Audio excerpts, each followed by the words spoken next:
আসসালামু আলাইকুম। চাঁদপুর শাহরাস্তি কোয়েল ফার্মের হ্যাচারির পক্ষ থেকে আপনাদের শুভেচ্ছা ও অভিনন্দন। সম্মানিত তরুণ উদ্যোক্তা ও খামারি ভাই ও বোনেরা, আশা করি আপনারা আল্লাহর অশেষ রহমতে খুবই ভালো আছেন। তো আজকে আমি আপনাদের মাঝে যে বিষয় নিয়ে আলোচনা করব, শীতকালীন সময় বা গরম ঠান্ডার যে কোনো সময় যে আপনারা কোয়েল পাখির পর্দা ম্যানেজমেন্ট কিভাবে করবেন। পর্দা এবং লাইটিং এটা কিন্তু খামারের অত্যন্ত গুরুত্বপূর্ণ কোয়েল পাখি পালন করার ক্ষেত্রে, যে আপনি কোন সময় কোনটা মেনটেন করবেন। দেখা গেছে যেহেতু কোয়েল পাখি রেগুলার আমাদেরকে প্রতিনিয়ত একটা করে ডিম দিয়ে আসতেছে, ওই ডিম দেওয়ার কারণে দেখা যায় যে এর লাইটিং ব্যবস্থাপনা কিন্তু মাংসের মুরগি বা মাংসের কোয়েল বলেন এগুলো থেকে কিন্তু সম্পূর্ণ ভিন্ন। তো আপনাকে অবশ্যই এই বিষয়টা জেনে রাখলে কিন্তু আপনার এই সেক্টরে এসে বা আপনার কোয়েল পাখি পালন করে ডিমের প্রোডাকশন কিন্তু সঠিকভাবে নিয়ে আসতে পারবে। তো আজকে আমি এই বিষয় নিয়ে আলোচনা করব, খুবই গুরুত্বপূর্ণ। ইনশাল্লাহ আপনারা শুরু থেকে ভিডিওটি শেষ পর্যন্ত দেখলে ইনশাল্লাহ এই বিষয়টি বুঝতে পারবেন। মূল আলোচনায় চলে যাচ্ছি। যারা এখনো চ্যানেলটি সাবস্ক্রাইব করেননি অবশ্যই চ্যানেলটি সাবস্ক্রাইব করে রাখবেন। প্রথমত হচ্ছে যে কোয়েল পাখির লাইটিং সিস্টেম নিয়ে একটু আলোচনা করি। কোয়েল পাখি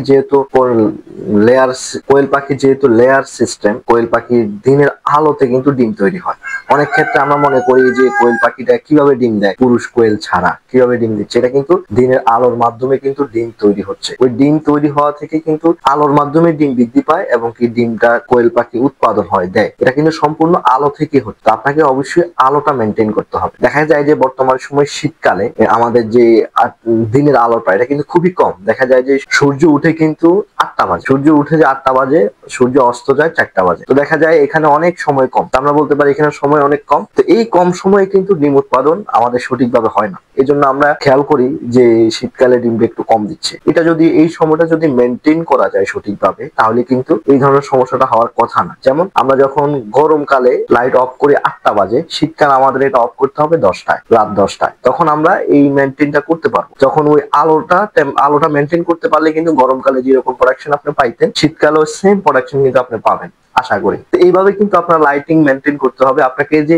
লাল হিট বাল্ব দিয়ে তাপ দিতে হবে এমন কিন্তু না, আলো দিতে হবে এমন কিন্তু না। আপনাকে সাদা এনার্জি বাল্ব জ্বালিয়ে কিন্তু আপনি সাদা আলো দিয়ে কিন্তু এই ইয়েটা মেনটেন করতে পারেন, দিনের আলোটা মেনটেন করতে পারেন। কারণ ডিমটা তৈরি হয় কিন্তু আলোর মাধ্যমে। তো অবশ্যই বিষয়টা আপনাকে মাথায় রাখতে হবে। এরপর হচ্ছে পর্দা ম্যানেজমেন্ট। কিভাবে পর্দা ম্যানেজমেন্ট করবেন গরম এবং শীতকালে। তো পর্দা ম্যানেজমেন্ট কিন্তু খামারের অত্যন্ত গুরুত্বপূর্ণ বিষয়। যারা ফ্লোরে পাখি পালন করি এবং কি খাঁচায় পাখি পালন করি, যে পর্দা কিভাবে মেনটেন করব। পর্দাটা মেনটেন করতে হবে আপনাকে অবশ্যই। শীতকালে একটু ক্রিটিক্যাল, শীতকালে সমস্যাটা বেশি হয়। গরমকালে কিন্তু দেখা যায় যে বর্ষা বৃষ্টি ছাড়া আপনাকে কখনো পর্দা ফালাইতে হবে না। বৃষ্টি ছাড়া এমনও হয়তো হতে পারে যে বৃষ্টি হচ্ছে বাট এখানে কোনো বৃষ্টির পানিটা শেডে ঢুকতেছে না, তখন কিন্তু আপনাকে অবশ্যই পর্দা পালানো লাগবে না। যখন শেডে বৃষ্টির পানি ঢুকবে তখন আপনি গরমকালে পর্দা পালাইবেন। না হলে কিন্তু পর্দা কিন্তু দেওয়াটা কিন্তু খুবই একটা জঘন্য কাজ। যদিও আমাদের এটা করতে হয়, পর্দা দেওয়াটা কিন্তু খুবই খারাপ কাজ। যারা বাচ্চা ব্রুডিং ছাড়া বড় পাখি পালন করবেন তাদের ক্ষেত্রে পর্দা কিন্তু দেওয়া লাগে। এখন আসি শীতকালে কিভাবে পর্দাটা মেনটেন করব। শীতকালে যেহেতু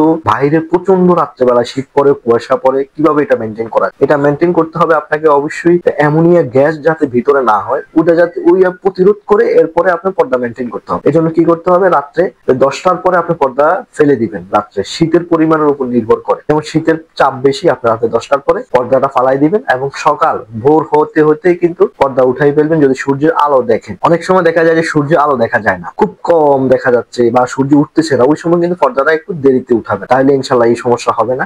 আর শীতকালে আরেকটি সমস্যা আছে। আরেকটি সমস্যা হচ্ছে যে আপনার ভিতরে কিন্তু গ্যাস হইতে দেওয়া যাবে না। যে পাখি খাঁচায় পালতেছেন কিন্তু ময়লাটা সময় মতো মেনটেন করতে হবে, ফেলে দিতে হবে। আর যদি লিটারে পালন করেন, লিটার নষ্ট হওয়ার আগে কিন্তু আবার লিটারটা ফেলে দিয়ে নতুন লিটার অ্যাড করতে হবে। না হলে কি হবে, আপনি যখন পর্দাটা মেনটেন করবেন তখন কিন্তু ভিতরে গ্যাস, অ্যামোনিয়া গ্যাস হয়ে পাখি ঠান্ডা লেগে ডিমের প্রোডাকশন অনেক কমে যেতে পারে। সেজন্য ওই বিষয়টা অবশ্যই আপনার মাথায় রাখতে হবে। তো যারা চাঁদপুর শাহরাস্তি কোয়েল হ্যাচারি থেকে পাখি সংগ্রহ করতে চাচ্ছেন, আপনারা স্ক্রিনে দেখতেছেন যে প্রতিনিয়তই কিন্তু চাঁদপুর শাহরাস্তি কোয়েল হ্যাচারি সুনামের সাথে খামারিদের মাঝে 30 দিন বয়সী কোয়েল পাখি, 0 দিন বয়সী কোয়েল পাখির বাচ্চা, সব ধরনের কোয়েল পাখির বাচ্চা দিয়ে আসতেছে। আপনারা ইনশাল্লাহ স্ক্রিনে দেওয়া নাম্বারে যোগাযোগ করবেন। যোগাযোগ করে চাঁদপুর শাহরাস্তি কোয়েল হ্যাচারিতে এসে দেখে বুঝে অভিজ্ঞতা নিয়ে কোয়েল পাখির বাচ্চা সংগ্রহ করতে পারবেন। প্রতিনিয়তই কিন্তু 4-5 জন, 6 জন, 10 জন খামারিকে প্রতিনিয়ত পাখি দেওয়া হচ্ছে প্রতিদিনই এভাবে। তো ইনশাল্লাহ আপনাদের যাদের প্রয়োজন আইসা দেখে বুঝে কথাবার্তা বলে আপনি পাখি সংগ্রহ করতে পারবেন। আজকে এই পর্যন্তই, দেখা হবে পরবর্তী ভিডিওতে। আল্লাহ হাফেজ।